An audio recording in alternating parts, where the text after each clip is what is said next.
Assalamualaikum warahmatullahi wabarakatuh. Sahabat sisi terang Islam dimanapun kalian berada.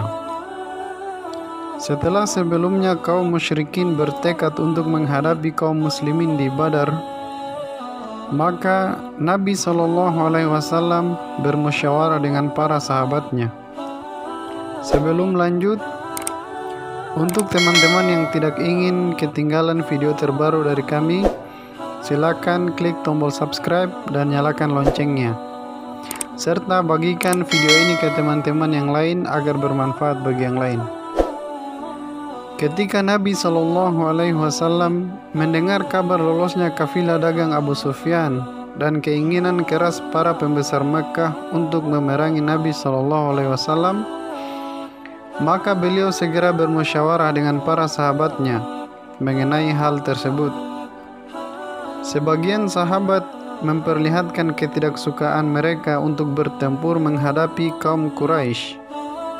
Hal itu dikarenakan mereka memang tidak berniat untuk berperang dan tidak siap untuk itu. Para sahabat ini berusaha meyakinkan Rasulullah SAW dengan pendapat mereka. Al-Quran telah menggambarkan keadaan mereka serta kondisi kelompok orang-orang beriman secara umum dalam firman-Nya di Quran Surah Al-Anfal ayat 5-8. Sebagaimana Tuhanmu menyuruhmu pergi dari rumahmu dengan kebenaran, meskipun sesungguhnya sebagian dari orang-orang yang beriman itu tidak menyukainya. Mereka membantahmu Muhammad tentang kebenaran setelah nyata bahwa mereka pasti menang, seakan-akan mereka dihalau menuju kematian, sedang mereka melihat sebab kematian itu. Dan ingatlah ketika Allah menjanjikan kepadamu bahwa salah satu dari dua golongan yang kamu hadapi adalah untukmu, sedangkan kamu menginginkan bahwa yang tidak mempunyai kekuatan senjatalah untukmu. Tetapi Allah hendak membenarkan yang benar dengan ayat-ayatnya dan memusnahkan orang-orang kafir sampai ke akar-akarnya, agar Allah memperkuat yang hak dan menghilangkan yang batil, walaupun orang-orang yang berdosa itu tidak menyukainya. Para pembesar kaum muhajirin sepakat mendukung gagasan untuk maju menghadapi musuh. Adalah Al-Miqdad bin Al-Aswad di antara orang yang memiliki sikap sangat istimewa. Terkait sikapnya itu, Abdullah bin Mas'ud radhiyallahu anhu meriwayatkan, "Aku menyaksikan dari diri Al-Miqdad suatu peristiwa di mana jika aku menjadi pelaku peristiwa itu, lebih aku sukai daripada apapun yang dibandingkan dengannya." Ketika itu Al-Miqdad menghadap kepada Nabi SAW yang sedang berdoa untuk kebinasaan bagi orang-orang musyrik. Al-Miqdad berkata, "Kami tidak mengatakan seperti apa yang dikatakan oleh kaumnya Musa, yaitu, pergilah engkau bersama Tuhanmu dan berperanglah kalian berdua, biarkan kami akan duduk menunggu di sini. Akan tetapi kami akan berperang bersamamu di kanan dan kirimu, di depan atau di belakangmu." Seketika itu aku melihat wajah Rasulullah SAW berseri-seri dan senang. Dalam riwayat lain disebutkan, Al-Miqdad berkata, "Wahai Rasulullah, kami tidak akan berkata kepadamu sebagaimana perkataan Bani Israel kepada Musa, yaitu, pergilah engkau bersama Tuhanmu dan berperanglah kalian berdua, biarkan kami akan duduk menunggu di sini. Akan tetapi kami akan berkata, pergilah dan kami akan ikut bersamamu." Perkataan itu pun membuat hati Rasulullah SAW sangat gembira. Setelah itu Rasulullah SAW kembali seraya bersabda, "Wahai hadirin, berikanlah pendapat kalian kepadaku." Sepertinya perkataan itu beliau tujukan kepada kaum Ansor, karena sebagian besar dari pasukan adalah mereka. Selain itu, Baiat Aqabah kedua secara tersurat tidak mewajibkan mereka untuk melindungi Rasulullah SAW di luar kota Madinah. Namun demikian, salah seorang sahabat yang bernama Sa'ad bin Mu'adz, sang pembawa bendera kaum Ansor, dapat memahami maksud Nabi SAW itu, sehingga ia bangkit dan berkata, "Demi Allah, sepertinya yang engkau maksudkan adalah kami, wahai Rasulullah." Rasulullah SAW pun menjawab, "Benar." Sa'ad pun berkata, "Sesungguhnya kami telah beriman kepadamu dan membenarkanmu, dan kami telah bersaksi bahwa apa yang diturunkan kepadamu adalah benar. Maka dari itu kami berikan kepadamu janji dan kesetiaan kami untuk mendengar dan taat. Laksanakanlah keinginanmu, wahai Rasulullah, demi zat yang mengutusmu dengan kebenaran. Sekiranya di hadapan kami ada lautan lalu engkau mencebur ke sana, niscaya kami juga akan mencebur bersamamu dan tidak ada seorang pun dari kami yang tinggal. Kami tidak keberatan untuk menghadapi musuh esok hari. Kami akan sabar dalam perang dan tegar ketika bertemu musuh. Semoga Allah memperlihatkan kepadamu dari kami apa yang dapat menyejukkan pandanganmu. Maka berangkatlah dengan berkah dari Allah." Betapa gembiranya hati Rasulullah SAW mendengar perkataan Sa'ad bin Mu'adz tersebut. Perkataan itu memotivasi Nabi SAW. Kemudian beliau bersabda, "Pergilah dan bergembiralah kalian, karena sesungguhnya Allah Subhanahu wa Ta'ala telah menjanjikan kepadaku salah satu dari dua kelompok. Demi Allah, seolah-olah sekarang aku sedang melihat kematian mereka." Kalimat-kalimat Sa'ad bin Mu'adz merupakan kalimat penyemangat bagi Rasulullah SAW dan juga sebagai pengobar semangat para sahabat. Kalimat itu telah mendongkrak moral dan keberanian para sahabat untuk bertempur. Sesungguhnya antusiasme Nabi SAW untuk bermusyawarah dengan para sahabatnya dalam peperangan itu menunjukkan pentingnya musyawarah dalam peperangan itu sendiri.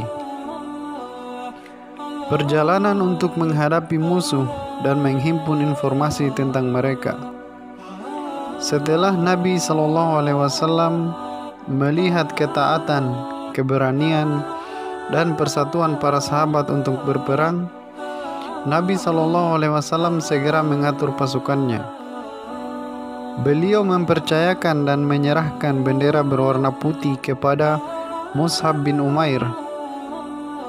Beliau juga memberikan dua bendera hitam masing-masing kepada Sa'ad bin Mu'adz dan Ali bin Abi Thalib, serta mengangkat Qais bin Abi So'ah sebagai komandan pasukan bagian belakang.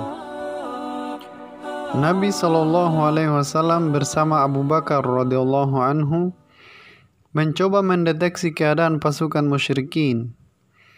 Ketika berpatroli di daerah tersebut, mereka berjumpa dengan seorang badui yang sudah tua. Rasulullah SAW kemudian bertanya kepadanya perihal pasukan kaum Quraisy, tentang Muhammad dan para sahabatnya, serta semua informasi yang ia ketahui. Orang tua itu pun berkata, "Aku tidak akan memberitahu kalian hingga kalian memberitahuku dari mana kalian berdua." Rasulullah SAW berkata, "Jika engkau memberitahu kami, maka kami akan memberitahumu." Lalu orang tua itu berkata, "Telah sampai kepadaku kabar bahwa Muhammad dan para sahabatnya akan keluar pada hari ini dan ini. Jika orang yang memberitahuku jujur, berarti hari ini mereka telah sampai di tempat ini dan ini. Dan telah sampai kabar kepadaku bahwa pasukan Quraisy keluar pada hari ini dan ini. Jika orang yang memberitahuku jujur, berarti hari ini mereka telah sampai di tempat ini dan ini." Orang tua itu melanjutkan, Aku sudah memberitahukan apa yang kalian inginkan. Sekarang giliranmu memberitahukan kepadaku dari mana kalian berdua. Rasulullah SAW menjawab, kami dari air. Kemudian Nabi SAW dan Abu Bakar radhiyallahu anhu pergi meninggalkan orang tua itu. Pada waktu sore di hari keluarnya Rasulullah SAW dan Abu Bakar, Rasulullah SAW mengutus Ali bin Abi Thalib, Zubair bin Al-Awwam, dan Sa'ad bin Abi Waqqas dalam satu regu ke tempat sumber air di daerah Badar untuk mencari informasi tentang pasukan Quraisy. Di tempat tersebut mereka menjumpai dua orang yang bertugas mencari air untuk pasukan Quraisy. Lalu mereka membawa dua orang tersebut ke hadapan Rasulullah SAW. Rasulullah SAW berkata kepada dua orang tersebut, beritahu kepadaku perihal pasukan kaum Quraisy. Keduanya menjawab, mereka saat ini sudah berada di belakang bukit ini, tepatnya di sebuah tempat yang disebut Lembah Quswa. Rasulullah SAW bertanya lagi, berapa jumlah mereka? Keduanya menjawab, banyak. Kemudian Rasulullah SAW kembali bertanya, berapa jumlah pasti mereka? Keduanya menjawab, kami tidak tahu. Rasulullah bertanya lagi, berapa banyak unta yang mereka sembelih setiap harinya? Keduanya menjawab, satu harinya 9 ekor dan hari lainnya 10 ekor. Rasulullah SAW berkata, jumlah mereka sekitar 900 sampai 1000 orang. Nabi kembali bertanya kepada kedua orang itu, siapa saja pemuka Quraisy yang ada bersama mereka? Keduanya menyebutkan nama Utbah, Syaibah, dan keduanya putra Rabi'ah, lalu Abu Jahal, Umayyah bin Khalaf, serta beberapa orang pemuka Quraisy lainnya. Kemudian Rasulullah SAW menghampiri para sahabatnya seraya bersabda, inilah kota Mekkah yang telah melemparkan kepingan-kepingan hatinya kepada kalian. Saran dari Hubayb bin Al-Munzir di Badar.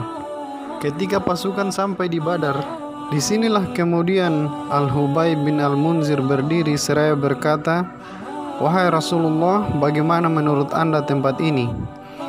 Apakah ia tempat yang Allah Subhanahu wa ta'ala wahyukan kepadamu sehingga kita tidak boleh memajukan atau memundurkannya, atau merupakan pandangan, taktik, dan strategi perang belaka? Rasulullah SAW menjawab, ini hanyalah pendapat, taktik, dan strategi. Al-Hubayb lalu memberikan sarannya, wahai Rasulullah, kalau begitu ini bukanlah tempat yang tepat. Pindahkanlah pasukan ke tempat yang lebih dekat dengan mata air daripada kaum Quraisy. Lalu kita memilih tempat itu. Kemudian kita rusak sumur-sumur yang ada di belakangnya. Kemudian kita bangun kolam besar dan kita isi dengan air. Kemudian kita perangi kaum Quraisy sehingga kita bisa minum dan mereka tidak bisa minum. Rasulullah SAW pun menyetujui pendapat Al-Hubayb dan memindahkan pasukan sampai ke tempat yang paling dekat dengan sumber air daripada pasukan musuh. Kemudian menetap di situ. Setelah itu mereka membuat kolam besar dan mengeringkan sumur-sumur yang lain. Demikianlah sahabat Sisi Terang Islam, semoga bermanfaat. Assalamualaikum warahmatullahi wabarakatuh.